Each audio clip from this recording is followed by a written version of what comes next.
교만하지 마라 두 번째 시간입니다. 예레미야 2장부터 25장까지 총 12편의 예레미야의 설교를 살펴보고 있는 과정이고요. 우리가 두 번째 설교, 이 교만에 대해서 지적하시는 이 설교 두 번째 시간입니다. 설교 분량이 워낙 길기 때문에 두 번에 걸쳐서 저희가 지금 살펴보고 있고요.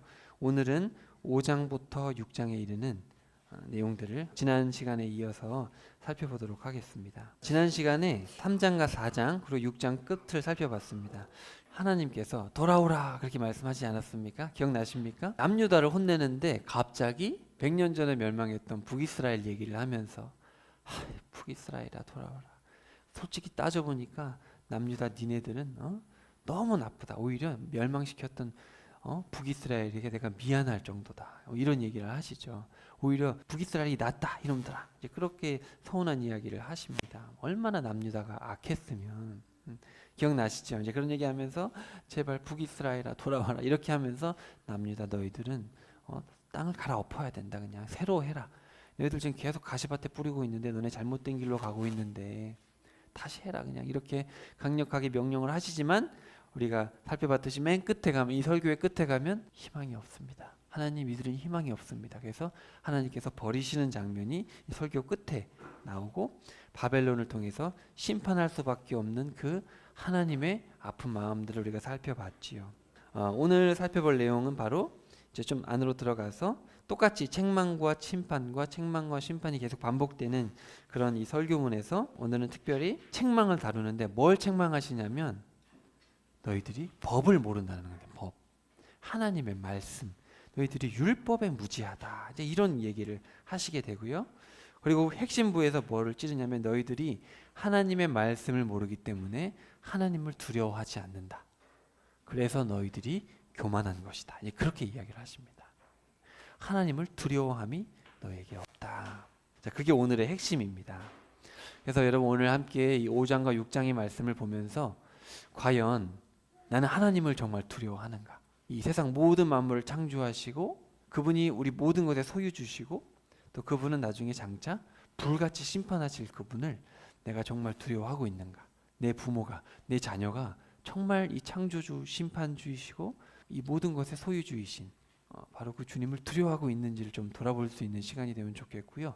만약에 두려워하는 게 별로 없는 것 같다. 말씀을 소홀히 여기고 예배를 소홀히 여기고 또 기도를 소홀히 여기고 혹시 그런 마음들이 있는 거 아니냐. 내 안에 내 자녀, 내 부모의, 내 이웃의 마음속에 혹시 그런 게 있다면 주님을 향한 두려움이 없는 것 같아. 내가 근본 원인은 뭘까?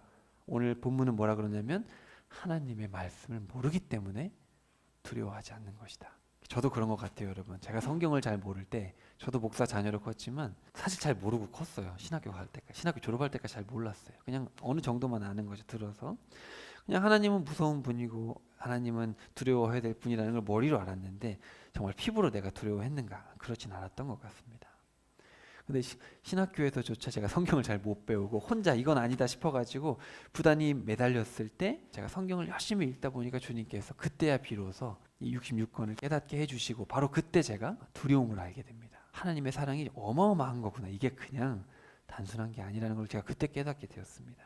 결국은 정말로 제 경험도 그렇지만 여기 성경 본문이 얘기하는 것처럼 하나님의 말씀을 모르고 경시하는 자들은 절대로 주님을 두려워하지 않습니다. 그리고 주님을 두려워하는 자들은 반드시 그 바탕에 주님의 말씀을 알기 때문에 무서워하는 것이죠. 자녀를 키우는 부모들은 다 이해를 할 겁니다. 자, 그래서 오늘 그 내용을 가지고 5장, 6장 함께 살펴보도록 할게요. 자, 5장 1절 너무너무 중요한 말씀이고 저는 이 5장 1절만큼은 여러분이 그냥 외우셨으면 좋겠습니다. 그게 너무너무 중요합니다. 예레미야에게 지금 말씀을 하시는데 뭐라 그러냐면 자, 너희는 예루살렘의 거리로 가서 이리저리 빠르게 왔다 갔다 해라. 이거 명령입니다. 빨리 왔다 갔다 해라. 명령하십니다. 두루 찾아봐라. 예루살렘의 모든 광장을 둘러봐라. 자, 보라라는 명령입니다. 봐라. 그리고 찾아라 명령하시고 여기 보아라 명령하십니다. 근데 여기 보아라라는 명령은 실은 원문에 보면 알라.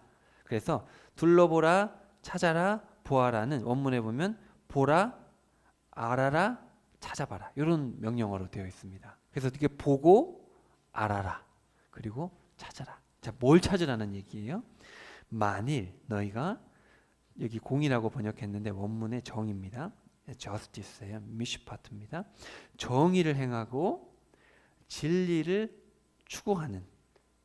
자, 여기 이 추구하라는 단어가 아까 찾으라는 단어랑 같은 단어예요. 그래서 진리를 찾아 헤매는 그런 사람이 한 사람이라도 있다면 내가 이 예루살렘 성읍 전체를 용서해 주겠다. 여러분 어마어마한 말씀 아닙니까? 정의를 행하고 진리를 찾아 헤매는 사람 한 사람만 있으면 용서하겠다. 그런데 용서하지 않으시거든요. 왜냐하면 정의를 행하고 진리를 찾아 헤매는 사람이 단 한 명도 없다라는 건데, 자 여기 별표 봅시다. 저기 진리라고 번역된 단어가 바로 여러분 여기 별표 2개 하셔야 돼요. 진리라고 번역된 단어. 자, 요 단어는 사실은 진리라고 번역하면 안 되고 요 단어는 신실함이라고 번역해야 됩니다. 신실함. 자, 요 단어가 뭐냐면 구약의 에무나라는 히브리어 단어인데, 자, 요 단어가 바로 신약에서 믿음으로 번역된 단어의 원래 단어입니다. 믿음. 그래서 예수님을 믿음으로 구원받습니다. 예수님의 뭐 그런 얘기들 나오잖아요. 믿음으로. 구약의 신약에서 믿음이란 단어는 다 이 단어입니다. 구약의 이 단어를 번역해 놓은 거고, 구약의 이 단어가 49번, 49번 사용합니다. 근데 이 49번을 사용하는데 신실함이라고 번역을 했어요. 대부분. 아니면 버티다라는 단어로 되어 있습니다. 근데 희한하게 이 하박국에서 의인은 믿음으로 말미암아 산다라고 번역을 했을 때 이 단어를 여기서 믿음이라고 번역을 해놨습니다. 그래서 이거를 나중에 사도 바울이 의인은 믿음으로 말미암아 산다 로마 교회에 그렇게 편지를 했거든요. 근데 사실은 그 번역이 어떻게 돼야 되냐면 의인은 신실함으로 산다라고 번역을 해야지 가장 옳은 번역입니다. 그리고 여러분 아시다시피 신실함과 믿음은 우리 한국 사람이 느끼는데 뉘앙스가 좀 달라요. 그래서 한국 사람들이 믿음이라고 했을 때 마음으로 동의하면 되는구나. 나는 예수님을 믿습니다. 예수님이 하나님의 아들이심을 믿고 예수님의 십자가와 부활을 믿습니다. 그러면 천국에 간다고 생각을 해요. 근데 그렇지가 않아요. 그 원문 이 신실함이라는 단어는 관계를 얘기하는 겁니다. 그래서 나는 예수님과 관계에서 신실합니다. 자, 요게 맞는 표현입니다. 그러니까 내가 예수님을 믿는다라는 얘기는 나는 예수님과의 관계에 있어서 하나님과의 관계에 있어서 신실합니다. 자, 요 뜻은 뭐예요? 말씀대로 행합니다. 요게 신실한 거거든요. 요게 신실한 거예요. 아버지의 말씀, 예수님의 말씀을 잘 듣고 그 말씀을 잘 알고 그 말씀대로 행합니다. 요거를 우리가 신실함이라고 합니다. 그렇기 때문에 오늘 전체 본문에서 하나님께서 지적하시는 게 뭐냐면 너희들이 아버지의 말씀을 잘 모르고 말씀을 경시한다. 그래서 너희들이 아버지를 경외하지 않고 두려워하지 않는다. 이런 얘기를 하시게 되고 요거를 통틀어서 신실함을 찾아 헤매는 자가 없다. 이런 얘기를 하시는 겁니다. 이해되십니까? 요 단어가 너무너무 중요합니다. 이 단어가 성경 전체의 핵심이라고 해도 과언이 아닌데 번역을 너무 중구난방으로 해놨어요. 그리고 한국 사람들이 느끼는 이 믿음이라는 단어는 너무 이 동의의 차원에 많이 치우쳐 있기 때문에 히브리인들이 생각하는 믿음은 또 이 신실함이라는 것은 행동과 관련된 것, 관계와 관련된 것이다라는 것을 꼭 기억하셔야 되고요. 에무나라는 이 믿음으로 번역된 신실함으로 번역된 단어가 성경에 가장 먼저 나오는 게 언제냐면 모세와 아론이 전쟁할 때 아론과 훌이 모세의 팔을 이렇게 붙들고 있는 장면 기억나시죠? 여호수아가 싸울 때 그때 그 팔이 내려오지 않도록 버텼다. 이 버팀, 이 굳건함, 버팀 요 단어가 이 에무나라는 단어의 첫 번역입니다. 여기서 지금 정의를 행하고 신실함을 찾아 헤매는 이 신실함이라는 단어는 바로 버티는 거죠. 그래서 여러분 사업이 어렵고 힘들어도 돈이 없어도 사람이 우리를 욕해도 흔들리지 않고 버티고 있는 것, 그게 바로 신실함이다. 하나님과의 관계 속에서 신실한 것, 그겁니다. 네, 이해되시죠? 자, 그리고 여기 정의를 행하라고 되어 있죠. 정의. 그래서 이 정의는 바로 미슈파트, 그죠? 그래서 저스티스입니다. 법대로 준수하는 것. 근데 여러분 여기 아까 제가 이 신실함이라고 했던 이 단어, 그죠? 이 단어가 신실함 하면 뭡니까? 관계잖아요. 그리고 이 관계는 바로 공입니다. 올바른 관계를 공이라고 하죠. 에무나라는 이 단어, 신실함이라는 단어와 공이라는 단어는 상당히 유사하고 같이 쓰인다라는 겁니다. 그래서 사실은 여기 5장 1절에서 요구하시는 것은 똑같아요. 정의와 공의를 행하는 자를 한 명이라도 찾아봐라. 한 명만 있으면 예루살렘 성읍 전체를 용서하시겠다. 이런 단어를 하는데 아무도 정의와 공의를 행하는 자가 없다라는 거예요. 저기 앞에 본문에 보시면 창세기 15장 6절에서 아브라함 얘기를 하십니다. 자, 아브라함이 여호와를 믿으니 여호와께서 이를 그의 의로 여기셨다. 자, 이렇게 되어 있습니다. 자, 그래서 아브라함이 여호와를 믿었다. 요 믿음이라는 단어 있잖아요. 이게 바로 에무나의 원형이 쓰여 있어요. 그래서 아브라함이 여호와와 관계에서 신실함을 보였다라는 얘기입니다. 아브라함이 하늘의 별과 같이 많게 해주겠다 했더니 믿었거든요.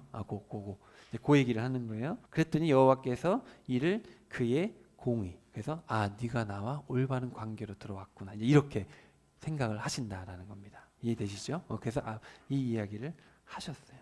다시 한번 말씀드리지만 신실함이라는 믿음이라는 단어와 공의, 올바른 관계는 동의어다라는 겁니다.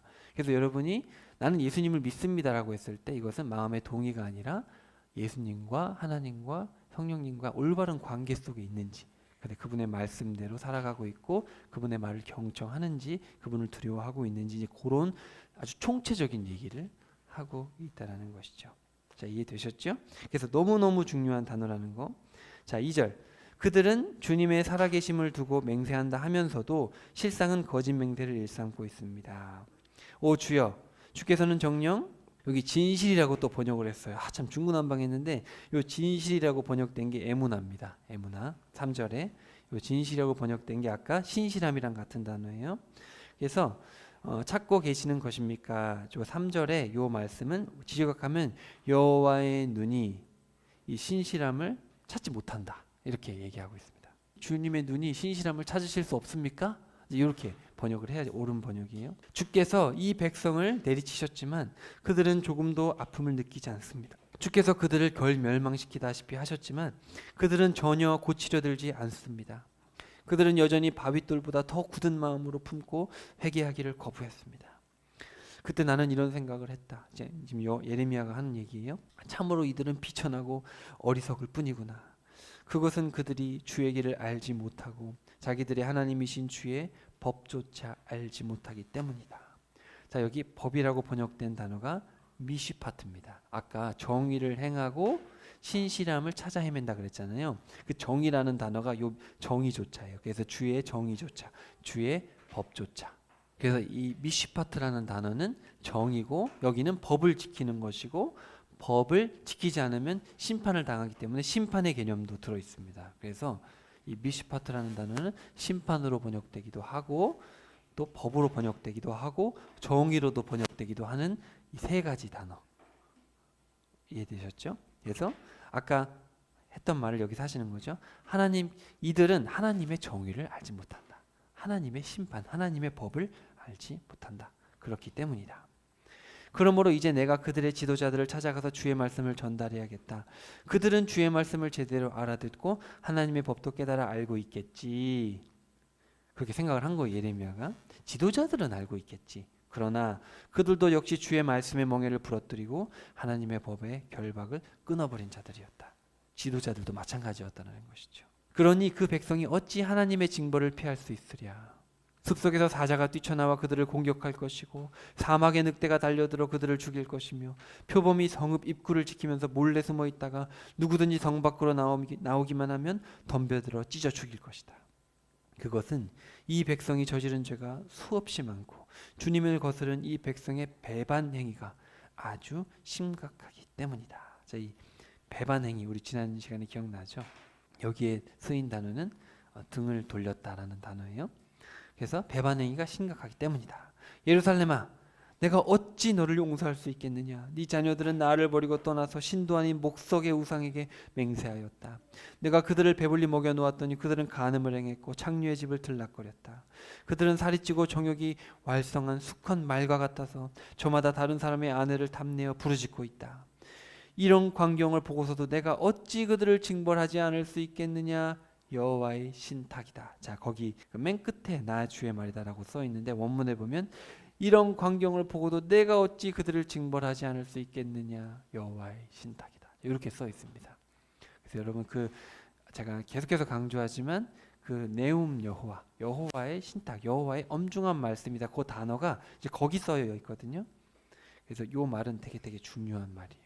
내가 어찌 이런 것들을 보고 심판하지 않을 수 있겠느냐. 여러분, 하나님의 이 심정을 여러분이 공감이 돼야 됩니다. 하나님이 심판을 하지 않을 수가 없으셨구나. 하나님이 정말 이런 말씀을 하실 수밖에 없는 상황이었구나. 이게 여러분 좀 공감이 되셔야 됩니다. 공감이 돼야 여러분이 하나님과의 올바른 관계에 있는 거예요. 그게 바로 여러분이 하나님을 믿고 있다라는 얘기입니다. 내가 이제 형벌에 집행자들에게 명한다. 너희는 모두 몰려가라 명령합니다. 그들의 포도원을 망쳐라, 무너뜨려라 명령합니다. 하지만 포도원을 완전히 망가지게 하지 말고 다만 그 가지들만 모조리 잘라내라 명령합니다. 그 가지들은 더 이상 나의 것이 아니다. 이스라엘의 집과 유다 백성들은 나를 크게 반역하고 완전히 나를 저버리고 떠나갔다. 저기 11절에는 바가드라는 단어입니다. 바가드 이런 단어인데 여러분 지난 시간에 기억나시죠? 북이스라엘은 등을 돌렸고 남유다는 대들었거든요. 등을 돌린 것도 모자라 대들었어요. 그래서 아까 6절에서 이들의 배반 행위가 심각하다. 이들이 나에게 등을 돌린 행위가 심각하다 그러시고 11절에 오시면 여기서 쓰인 단어는 이들이 나에게 등을 돌린 것도 모자라 대들고 있는데 너무너무 심각하다. 여호와의 말이다. 여호와의 엄중한 말씀이다. 이렇게 하고 있습니다. 그 백성들은 주님을 속이면서, 여기 배척이라고 번역했는데 원문은 이 백성들은 주님을 속이면서 말한다. 주 때문에 걱정할 필요 없다. 주님은 아무것도 아니다. 전쟁이나 흉년이 우리에게 닥칠 리가 없어. 우리는 어떤 재앙도 겪지 않는다. 예언자들이 외치는 말들은 다 바람같이 헛되고 실상 그들은 진심에서 외친 말도 아니다. 그러니 예언자들이 떠드는 심판의 재앙 따위는 그들 자신에게 닥칠 것이다. 막 이렇게 이야기를 하는 겁니다. 예레미야가 우리 멸망한다 얘기하니까 에이, 거짓말하고 있네. 우리는 평안하다. 우리에게는 평안이 있다. 주님은 우리를 지켜주실 거야. 오히려 예레미야가 재앙을 당할 걸. 막 이렇게 이야기를 한다는 거죠. 이들은 정말 여러분 어떻습니까? 주님의 말씀을 모르죠. 넘어갑시다. 6장 9절로 가봅시다. 자, 같은 맥락입니다. 전능하신 만군의 주께서 내게 말씀하셨다. 농부가 포도나무에서 포도를 샅샅이 수확하듯 대적들이 이스라엘의 남은 자들을 샅샅이 흩어서 모두 붙잡아 포로로 끌고 갈 것이다. 하지만 추수 후에 다시 한번 포도나무의 가지들과 잎사귀들을 자세히 뒤져보면 분명 어딘가에 남은 포도송이가 있다. 아까 했던 얘기죠. 그러므로 예레미야야, 이처럼 추수 후에 포도나무의 가지들을 자세히 뒤져보듯 너도 다시 한번 이스라엘 백성들을 잘 살펴서 그들 가운데 남은 자들을 구해 주어라. 그러나 나는 주께 물었다. 주여, 이제 와서 제가 누구에게 말을 전하며 누구에게 경고한단 말입니까? 누가 제 말을 듣겠습니까? 그들의 귀는 꽉 막혀 있습니다. 저기 밑줄 쳐봅시다. 그들은 주님의 말씀을 욕으로 여기고 조금도 달가워하지 않습니다. 하나님의 말씀을 욕으로 여긴다는 거예요. 욕. 원문을 직역하면 비난입니다. 그래서 하나님의 말씀, 너 제대로 안 해? 이게 혼내는데 이거를 비난으로 생각하고 왜 저래? 막 이렇게 생각하고 무시한다는 거죠. 이제는 주님의 분노가 제게로 옮겨져서 저도 그들에 대하여 분노가 부글부글 끓어 더 이상 참을 수가 없게 되었습니다. 그러자 주께서 내게 말씀하셨다. 그렇다면 너의 분노를 길거리의 아이들과 함께 몰려다니는 젊은이들에게 다 쏟아 부어라. 남편들과 아내들이 모두 사로잡혀 포로로 끌려가고 꼬부랑 노인들조차 모두 잡혀갈 것이다. 그들의 집은 물론이고 그들의 논밭도 다른 민족들이 와서 다 차지하겠고 이 땅의 여인들도 다른 나라의 사내들에게 다 빼앗기게 될 것이다. 그것은 내가 진노의 손길을 뻗어 이 땅에 사는 사람들을 사정없이 칠 것이기 때문이다. 나 주의 말이다. 나 주의 엄중한 말씀이다. 이렇게 이야기를 합니다. 주께서 또 말씀하신다. 이 땅에 사는 사람들은 작은 자들부터 큰 자들에 이르기까지 모두가 탐욕에 눈멀어 자기 입속만 채우고 있다. 예언자들과 제사장들도 하등 다를 바가 없어서 모두 거짓으로 백성들을 속이고 있다. 아까 말씀하셨죠? 예레미야가 지도자들은 괜찮겠지 싶었는데 이들도 모두 탐욕에 눈이 멀어 거짓으로 백성들을 속이고 있다. 여러분 이게 지금 이 시대랑 똑같아요. 이 단어들을 예언자, 제사장들, 지금은 목회자 아닙니까? 목사들, 장로들, 목사와 장로들이 하등 다를 바가 없다. 모두가 거짓으로 백성들을 속이고 있다. 물론 잘하는 분들도 너무너무 많지만 과연 지금 우리 목회자들, 우리 교회 지도자들은 제대로 하고 있는가 정말 제대로 살펴봐야 되지 않겠습니까? 진실로 내 백성은 심각한 병에 시달리고 있건만 그들은 그 병을 어루만지며 괜찮다 괜찮다 아무 문제 없다 마음 연발한다. 어디 한 군데 성한 데가 없는데도 그들은 평안하다 평안하다 하면서 거짓 위안만 줄곧 일삼고 있다. 그들은 이런 뻔뻔한 죄악을 저지르면서도 조금도 부끄러워할 줄 모른다. 얼굴조차 붉힐 줄 모른다. 그러니 그들은 몰락하는 자들과 함께 엎드러질 것이고 내가 그들을 벌할 때 모두 거꾸러지고 쓰러져서 비참하게 죽게 될 것이다. 이는 나 주의 말이다. 평안하다 평안하다. 그래서 설교할 때 여러분 하나님의 복이 여러분에게 임할 것입니다. 여러분을 지켜주실 것입니다. 여러분의 사업이 번창할 것입니다. 여러분의 모든 기도 제목이 이루어질 것입니다. 얼마나 듣기 좋아요. 물론 주님이 그렇게 여러분에게 복을 주시길 원하시는 건 맞습니다만 우리가 우리 자신을 냉철히 돌아보지 않고 우리 가운데 성경 66권 제대로 한 명도 아는 사람도 없고 그리고 하나님을 두려워하는 마음도 없고 교회가 정의와 공의를 행하기에 노력하지도 않고 선교하지도 않고 그냥 우리끼리 모여서 우리끼리 기쁘고 가난한 자들에게 찾아가지도 않고 그냥 우리 헌금 모여서 교회 크게 짓고 여러분 죄송하지만 그게 정말 말씀대로 교회가 가는 겁니까? 목회자들은 왜 그렇게 고급 차를 타고 왜 그렇게 좋은 집에 살아야 되고 왜 그렇죠? 지금 이 2600년 전의 이야기가 정말 저는 전혀 옛날 얘기 같지가 않습니다. 너무너무 현실적인 이야기죠. 16절 계속해서 봅시다. 주께서 말씀하신다. 내가 너희에게 이르기를 너희는 가던 길을 멈추고 명령합니다. 돌아보라. 옛 길을 돌아보라. 명령합니다. 어느 길이 좋은 길인지 알아보라. 이것도 명령입니다. 어느 길이 좋은 길인지를 알아보고 좋은 길을 걸어가라. 이것도 명령합니다. 너희가 이 땅에서 마음의 평강을 누려라. 오래 살 수 있을 것이다 하였으나 너희는 내게 대답하기를 아니요 우리는 그 길로 걷지 않겠습니다 하면서 도무지 내 말에 귀 기울이려 하지 않았다. 나는 또 너희를 지키려고 파수꾼을 세워놓고 말하기를 너희는 나팔 소리를 잘 들어라 명령합니다 하였으나 너희는 내게 대답하기를 아니요 우리는 듣지 않겠습니다 하면서 귀 기울여 듣지 않았다. 그러므로 모든 민족들아 잘 들어라. 나의 증인들아 그들에게 무슨 일이 일어나는지 똑똑히 지켜보아라. 여기 계속해서 들어라 알라 이런 말씀을 계속하시죠. 여기 18절에 그들에게 무슨 일이 일어나는지 똑똑히 지켜보아라. 이 단어도 원문에 보면 알라입니다. 알라. 들어라 알라. 온 땅의 사람들아 너희도 잘 들어라. 명령합니다. 이제 내가 이 백성에게 재앙을 내릴 것이니 그것은 그들이 지금껏 자기들의 계획대로 살아온 죄악의 열매다. 자 여기 밑줄 쳐봅시다. 그렇다. 그들은 내 말을 듣지 않고 내 율법을 거부했다. 이게 중요하죠. 이 거부했다라는 단어가 멸시했다라는 단어입니다. 그러니까 왜 망하냐면 듣지 않는 거예요. 듣지 않고 무시하는 거죠. 그러니까 부모와 자녀와의 관계가 언제 깨지냐면 서로의 말을 듣지 않으면 깨집니다. 그러니까 자녀가 부모의 말을 무시하기 시작하면 그 관계가 깨지는 거고 부모가 무슨 말을 하는지 관심조차 갖지 않으면 그 관계는 깨지는 것이죠. 그래서 여기 정말 중요해요. 여기 별표 꼭 하세요. 19절 끝에 그들이 내 말을 듣지 않고 내 율법을 거부했다. 저는 이거를 이 시대로 번역하면 지금 성경을 배우지 않습니다. 지금 한국 교회는 성경을 가르치지 않아요. 저도 여러 교회 가봤지만 성경 공부 대충 합니다. 성경 66권 거의 모릅니다. 빈말이 아니에요.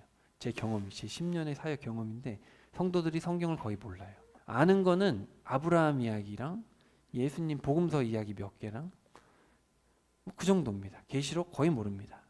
가르치지 않습니다. 성경 66권을 거의 모르는데 근데 구원은 거의 확신하고 있죠. 과연 그게 괜찮은 걸까? 내 자녀가 성경을 잘 모르는데 믿음이 있다? 여러분 그거 잘 생각해 보셔야 됩니다. 성경을 잘 모르는 사람이 하나님을 두려워하는 경우는 저는 보지 못했습니다. 그거는 들어서 아는 거죠.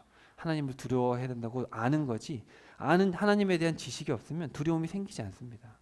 사람은 아는 만큼 두려워하게 돼 있고 적이 얼마나 무시무시한 적인지를 알면 두려워하게 되고 하나님이 얼마나 무시무시한 분인지 하나님이 얼마나 사랑이 크시고 십자가의 은혜가 얼마나 큰지를 알면 두려워합니다.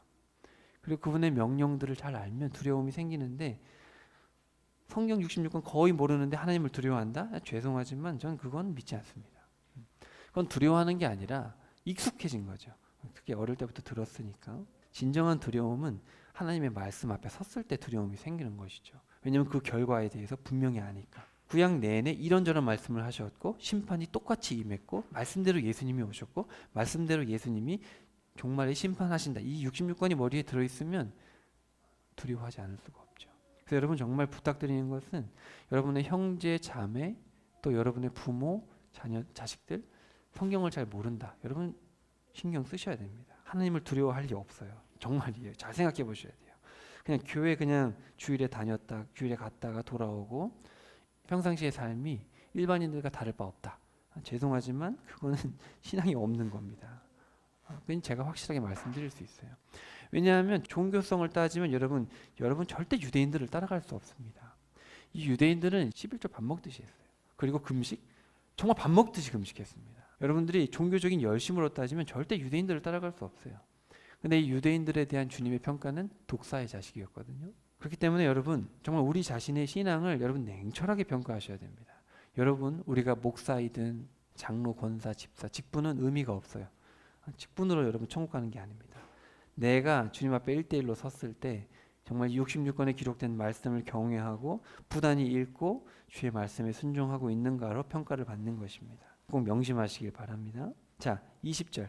이스라엘 백성들아 너희가 시바에서 향을 가져다가 내게 분향하고 아무리 먼 곳에서 좋은 향료를 가져다가 내게 바친들 그런 것들이 내게 무슨 소용이 있겠느냐. 너희가 아무리 많은 번제물을 태워 내게 바쳐도 나는 그것들이 싫다. 너희가 아무리 좋은 희생제물을 내게 바쳐도 나는 조금도 기쁘지 않다. 그러므로 나 주가 말한다. 이제 내가 이 백성이 걸어가는 길에 온갖 걸림돌을 숨겨놓을 것이니 모든 아버지들과 자식들이 함께 걸려 넘어지고 모든 이웃들과 친구들이 다 함께 넘어져서 모조리 멸망할 것이다. 자, 여러분 너무너무 중요하죠. 뭡니까?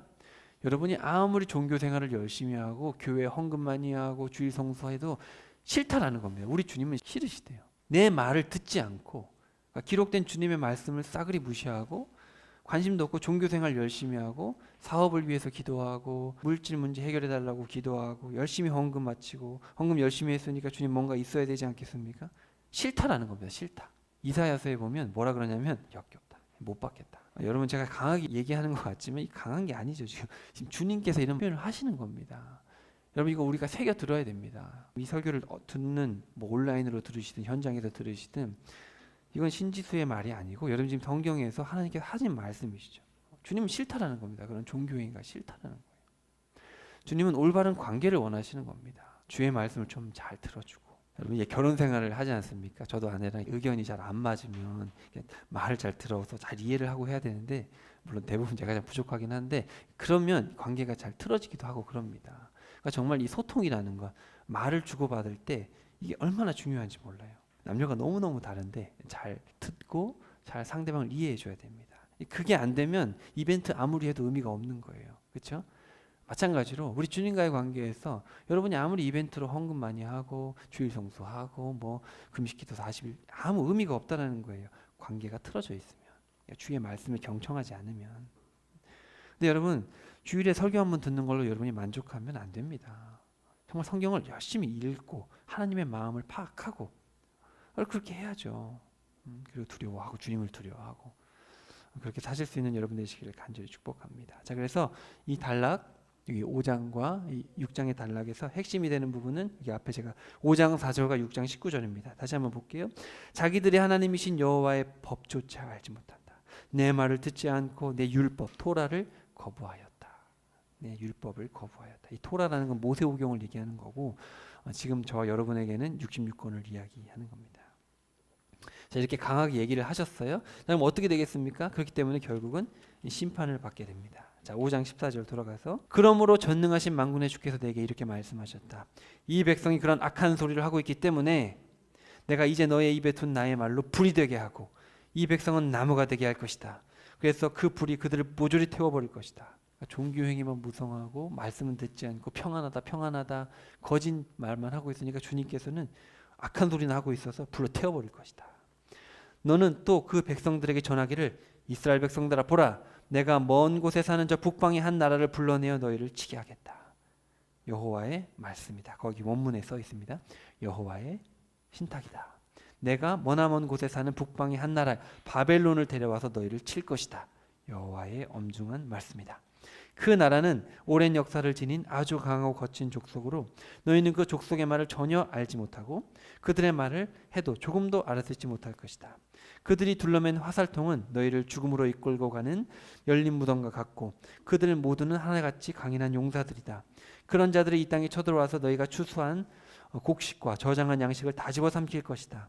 너희의 아들들과 딸들도 닥친 대로 마구 죽일 것이고 너희의 양떼와 소떼도 먹어치울 것이며 너희의 포도나무와 무화과나무도 다 집어삼킬 것이다. 또 그들은 너희가 굳게 믿고 있던 견고한 성읍들로 모조리 허물고 파괴시킬 것이다 하여라. 자, 하나님이 이 말씀을 하실 때 울고 계시지 않겠습니까? 자녀들을 내칠 때 이 자식아 네가 그렇기 때문에 망할 거야. 이렇게 호통치면서 자녀를 때리고 있는 그런 감정이거든요. 하나님이 너희들이 그렇게 하면 저장된 곡식이 없고 자녀들이 죽을 것이다. 뭐 이런 뉘앙스가 아니죠. 막 때리고 있으면서 막 우시면서 때리고 있는 거예요. 또 자녀들 다 잡혀갈 거야 이 자식아. 막 이런 식으로 지금 주님이 울면서 때리고 계시는 거죠. 18절. 그러나 그때에도 여호와의 말씀이다. 그때에도 한 다음에 네옴 여호와의 신탁이다. 거기 써 있어요. 내가 내 백성을 완전히 멸망시키지는 않을 것이다. 그들이 만일 주께서 우리에게 이런 재앙을 내리시는 까닭이 무엇이냐 하고 내게 묻거든 너는 그들에게 대답하기를 너희가 너희 땅에서 너희 하나님이신 주를 버리고 너희 땅에서 너희 하나님이신 주를 버리고 다른 이방의 신들을 섬겼다. 그러므로 이제는 너희가 다른 나라에 끌려가서 이방 사람들을 섬길 것이다 하여라. 주님의 말씀을 듣지 않았고 이방신들을 섬겼기 때문에 바벨론 포로로 잡혀가게 될 것이다. 자, 6장 1절 봅시다. 자, 주께서 말씀하신다. 너희 베냐민 자손들아 어서 피난을 떠나라. 예루살렘을 속히 떠나라. 드고아에서 비상나팔을 불고 베탁게렘에서 전쟁 깃발을 올려라. 보라, 저 북쪽에서부터 재앙이 닥쳐오고 있다. 무서운 재앙과 커다란 파멸이 예루살렘을 향해 닥쳐오고 있다. 자, 예루살렘 근처예요. 내가 아름답고 고운 나의 딸 시온을 멸망시킬 것이다. 모든 나라들의 왕들이 자기들의 군대를 이끌고 와서 너를 칠 것이다. 너 시온을 빙둘러 에워싼 채 사방에 저마다 자기들의 천막을 치고 자기가 차지한 땅에서 군대를 주둔시킬 것이다. 그런 다음 이제 저들은 서로 말하기를 저 도성을 칠 준비를 하자. 오늘 정오에 우리 공격을 시작하자. 아니 그러기엔 너무 늦었다. 해가 기울고 있다. 땅거미가 길어지고 있다. 그러니 밤중에 일어나라. 우리가 한밤중에 모두 쳐들어가서 시온의 궁전들을 모조리 때려 부수자 하는구나. 바벨론 군인들이 막 쳐들어와가지고 우리가 밤중에 저거 다 쳐들어가자. 전능하신 만군의 주께서 말씀하신다. 이방 군대들아 너희는 예루살렘 도성 주변의 나무를 베어라. 그 도성을 칠 공격용 경사로를 만들어라. 그 성읍은 심판받고 처벌받아 마땅하니 그 안에는 온갖 압제와 탄압이 자행되고 있구나. 샘에서 물이 펑펑 솟구쳐 올라오듯이 그 성읍에서 악함이 펑펑 솟구쳐 오고 있다. 솟아나고 있다. 거기서 나의 귀에 들리는 소리라고는 폭력과 파괴 소리뿐이요 나의 눈에 보이는 것이라고는 질병과 상처뿐이다. 지금 하나님께서 바벨론에게 지금 예루살렘의 실상을 말씀하고 계신 거예요. 예루살렘아, 지금이라도 너희는 나의 경고를 받아들여라. 그렇지 않으면 내가 네게서 완전히 등을 돌리고 떠나가겠다. 그렇게 되면 네 땅은 파괴되고 짓밟혀서 아무도 살 수 없는 폐허가 되고 말 것이다. 자, 이렇게 바벨론에 의해서 완전히 멸망할 예루살렘에 대해서 경고하시는 이야기가 나옵니다. 북쪽에서 바벨론 큰 재앙이 와서 결국은 너희들이 멸망하게 된다. 그런 이야기를 하셨고요. 자, 오늘의 핵심입니다. 5장 20절부터 31절까지 예레미야야 너는 이 말을 야곱의 후손들에게 전하고 유다 백성들에게 선포해라. 그들에게 외치기를 어리석고 분별력 없는 백성들아 똑똑히 들어라.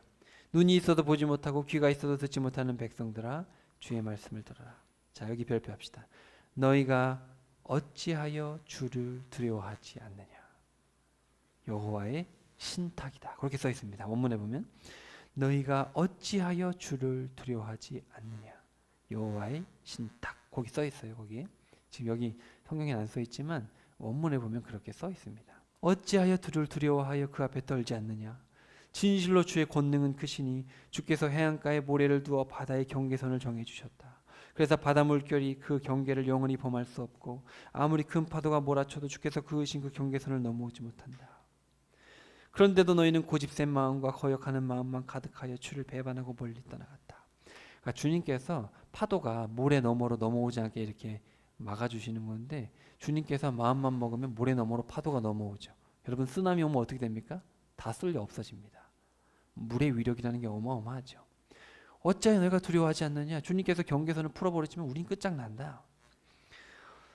떠나간 후로는 너희가 주께서 전혀 마음을 돌리지 않았다. 그래서 너희는 주께서 때를 따라 이른 비와 늦은 비를 우리에게 내려주시고 눈밭에서 곡식들이 제때 익도록 돌봐주셔서 우리로 정한 시기에 추수할 수 있도록 하셨으므로 이제는 우리가 우리 주 하나님을 두려워하고 그분을 섬기자 하고 말하지 않았다. 주님께서 추수할 때 또 비를 주셔야 잘 추수가 되고 또 파종할 때 이렇게 주셔야지 되지 않습니까? 가을비, 봄비 이렇게 비를 내려주셔야 농사가 잘 되죠. 그래서 그렇게 해서 주님께서 다 일일이 챙겨주시는 건데 너희들이 그런 걸 어떻게 알지도 않고 감사하지도 않고 두려워하지 않느냐. 주님께서 비를 내리지 않으면 다 굶어 죽는데 모르느냐. 하나님 섭섭하신 거죠. 섭섭하시기도 하고 분노가 생기기도 하시고 화도 나시고 이처럼 너희 허물이 이런 복된 것들을 스스로 물리쳤고 너희 죄악이 이런 좋은 것들을 가로막아 너희에게 이르지 못하게 하였다 하여라. 주께서 말씀하신다. 보라 내 백성 가운데 사악한 자들이 있어서 마치 새를 사냥하는 사람들이 그물을 쳐놓고 몰래 숨어 있는 것처럼 그들이 사람을 잡기 위해 덫을 설치해 놓고 있다. 새장 안에는 잡혀온 새들로 가득 차 있는 것처럼 저들의 집 안에는 사기로 속여 빼앗은 더러운 재물들로 가득 차 있다. 이렇게 저들은 부유해지고 세도를 부리며 살이 찌고 얼굴에는 기름기가 흐른다. 저들은 자기 이익을 위해서라면 무슨 짓을 행하는 자들이니 곧 고아의 억울한 소송도 공정하게 판결하지 않고 가난한 자의 정당한 소송도 여기 미시파트하게 판결하지 않는다. 법대로 판결하지 않는다. 공정하게 판결하지 않는다. 여기 미시파트라고 써 있습니다. 그러니까 정의대로 너희들이 재판을 하고 있지 않다. 법대로 하고 있지 않다. 그러니 내가 어떻게 그런 자들을 처벌하지 않을 수 있겠느냐. 여호와의 엄중한 말씀이다. 거기 원문에 써 있어요. 내가 어찌 그처럼 악한 백성을 징벌하지 않을 수 있겠느냐. 주께서 또 말씀하신다. 지금 이 나라에는 놀랍고도 무서운 일이 벌어지고 있다. 예언자들은 거짓 예언을 일삼고 제사장들은 자기들의 세상 권세로 다스리는데 내 백성들은 그것을 좋아하고 있다. 그러니 마지막 심판의 때에 너희가 어떻게 하려느냐.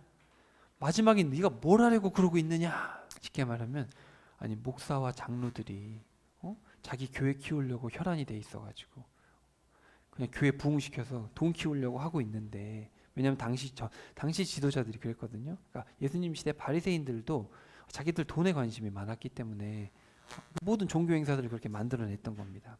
그래서 성전에서 맨날 돈 받아 먹으려고 그다 막 사고 팔고 환전하고 이런 거에서 다 어마어마한 수입을 얻었단 말이죠. 그리고 대제사장직도 돈으로 매수하고 그랬단 말이에요. 근데 지금도 보면 여러분 부끄러운 얘기지만 어떻습니까? 교회 자리 나면 돈 주고 들어가야 돼요. 많은 돈을 내고 들어가야 되지. 한 자리를 얻거든요. 그리고 교회도 점점 커지면 목사님 차 수준도 점점 올라가고 그럼 교회는 점점 화려하게 짓고 근데 성도들이 목사님 그건 아닙니다. 우리 주님 그렇게 낙이 타고 겸손하게 사시지 않으셨습니까? 머리 둘 곳도 없으셨는데 우리가 그래서는 되겠습니까? 세상 사람들이 우리를 보고 뭐라 하겠습니까? 그런 성도가 없다라는 거예요. 성도들도 아이고 내가 좋은 차 타는데 목사님도 좋은 차 타야지. 아유 우리 집이 이렇게 좋은데 목사님도 좋은 집 살아야지. 목사님이 평안에 대해 설교하면 아멘 하고 목사님이 회개하라. 여러분 잘못 가고 있습니다. 그러면 듣기 싫어하고. 근데 성도들도 그렇다라는 거죠. 그러니까 주님께서 뭐라 그러십니까? 31절 끝에 너희들 최후 심판 때 도대체 어떻게 하려고 그러냐? 무섭지도 않느냐? 다시 2절 2절 봅시다. 너희가 어찌하여 주님을 두려워하지 않느냐? 어찌하여 주님을 두려워하지 않느냐? 여러분 하나님은 사람이 되신 것도 모자라 노예가 되셨어요. 누군가의 발을 닦아주는 건 노예나 하는 짓입니다. 근데 창조주께서 사람이 되셨고 사람이 되신 것도 모자라 노예가 돼서 발을 닦아주셨고 그것도 모자라 죄가 없는데 죄 있는 사람을 위해서 십자가는 당시에 웬만한 죄수들은 십자가 정을 안 합니다. 너무 괴롭기 때문에 너무 악해서 그 형벌 자체가 악한 형벌이기 때문에 너무 고통스러워서 이거는 로마를 전복시키려는 그런 죄를 짓는 사람만 십자가에 갖다 박았어요. 근데 왜 창조주이신 죄가 없으신 그분께서 그렇게 돌아가셔야 됩니까?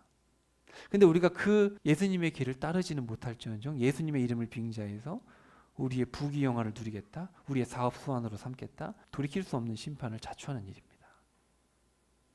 여러분 이거를 제 얘기로 절대 들으시지 마시고 지금 이게 주님의 심정입니다. 우리 하나님의 심정이고 예수님의 심정이에요. 그래서 예수님이 독사의 자식이라고 욕을 하셨던 겁니다. 근데 2000년이 지난 지금도 우리가 이걸 못 알아듣고 있으면 안 되지 않겠습니까? 자, 창세기 22장 아브라함의 마지막 이야기입니다. 12장에 부르셔서 수많은 시험들을 거치시고 아브라함이 드디어 믿음이 성장해가지고 이삭을 바쳤어요. 하나님의 노력의 결과물이죠. 그래서 이삭을 이제 바쳤을 때 하나님이 뭐라 그러시냐면 그 아이에게 내 손을 대지 마라.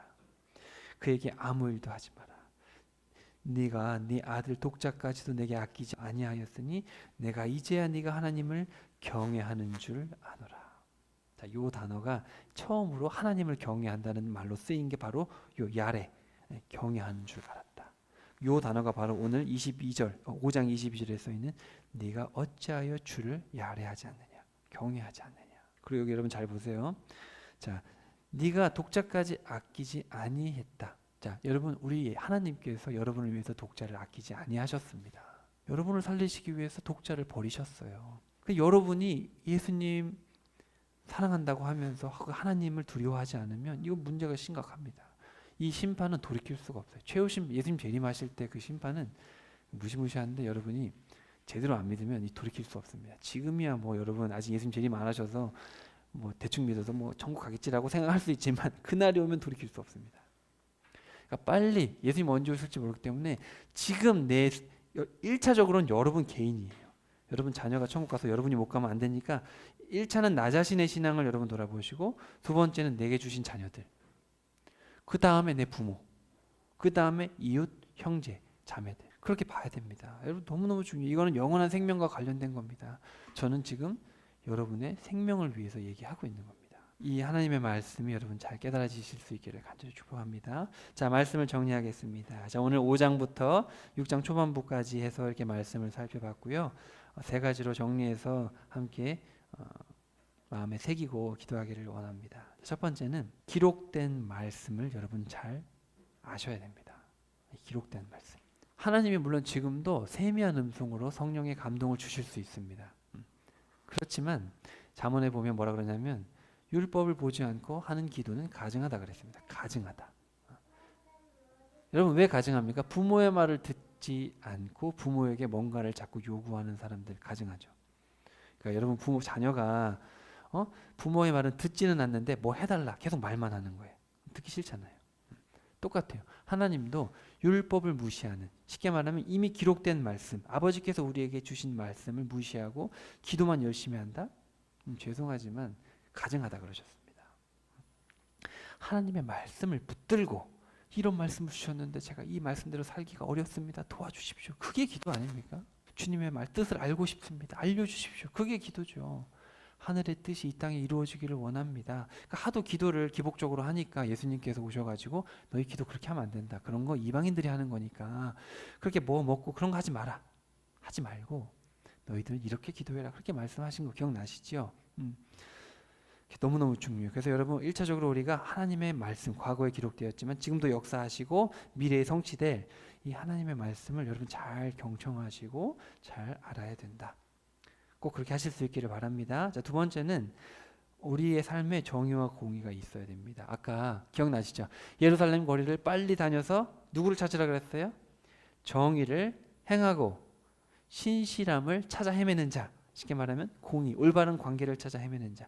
그래서 하나님의 법을 지키고 하나님의 법대로 지키고 또 하나님의 마음을 품고 정의와 공의를, 그래서 울고 있는 자 같이 울어주고 하나님의 마음에 공감을 하고 그런 자들이 있어야 되는데 저와 여러분이 하나님의 심판의 날에 정의와 공의를 행하고 있다면 우린 구원받는 것이죠. 근데 이 땅에 정의와 공의를 행하는 자가 더 이상 없으면 예수님 재림하시는 겁니다.